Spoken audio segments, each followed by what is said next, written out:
Baba Booey, where does that name come from? Baba Booey. Baba Booey comes from, there is a producer on the Howard Stern show that his name's Gary Delabate. They call him Baba Booey. And it's just a favorite name of mine. I'm always like, anytime I mess something up, I'm sure that if anybody's a fan of golf, you've heard it out there. If somebody hits the driver, they'll yell, Baba Booey, Baba Booey. And for some reason, I saw this deer and he was Baba Booey. Where did you first see Baba Booey? When did you first see Baba Booey? So I first saw Baba Booey, we had put out a bunch of Reconyx trail cameras, and there was a spot in the far corner of what we call the junkyard. And he kept coming in there with another buck at the time, his name was Petey. And there were two of them together. And originally, I really wanted to get an eye on Petey. But the more and more I saw Baba Booey at the time, this big nine, I knew he was a mature buck, and he was definitely one that I was targeting. It was just a matter of trying to find the right stand location to see if we could actually get him to come to where we wanted him to. So, leading up to the day, what was going on in those couple days?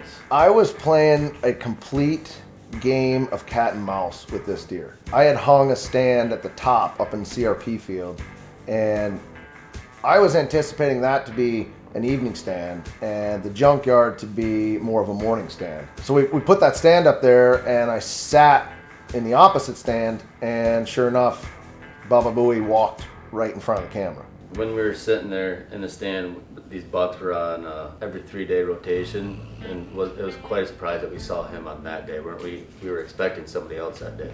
I had kind of patterned these deer. I had cameras all around, and what it seemed to be was that these bucks were on a 3-day rotation. There was Slingshot, there was Sundown, and there was Baba Booey, and it was just one of those spots where I knew that we were in the middle, but that is not the buck that I actually anticipated to see that night. I thought I was going to get another shot at Sundown, and as soon as I saw Baba Booey on the hoof, then it was just kind of like I fell in love with him. I knew that he was an amazing deer. He was an old, mature buck. I knew it was time to try to hone in harder on him. That day came, you played cat and mouse. Take us through that day and the progression of what happened. When he showed up, I was kind of shocked because we have so many trail cam pictures and videos of him, but that day was the first day that I seen him on the actual hoof. It was one of those things where I was just thinking, okay, it's come down to this. Just don't mess this up. Just let him come, do his thing, be calm.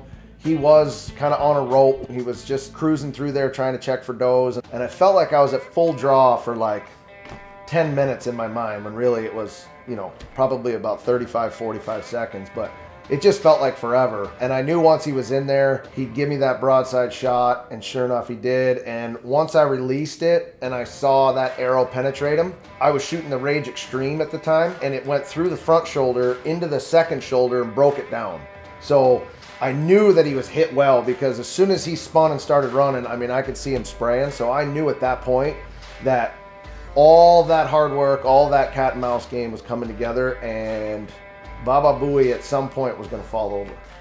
You mentioned you were shooting a Rage Extreme. Is that your favorite Rage? Yeah, I love the Rage Extreme. I love the hypodermics. It's just everything I've shot has gone 100 yards or less, and this was a prime example. Went right through the front shoulder. I actually pulled a little bit. I thought I was going to go kind of double long, and I didn't. I pulled a little bit, drove it through the front shoulder, hit the second shoulder, and actually went through that shoulder as well, and was just kind of sticking out the other side. So, absolutely devastating, and there was no question where he ran, because, as they say, there was the Rage paint trail.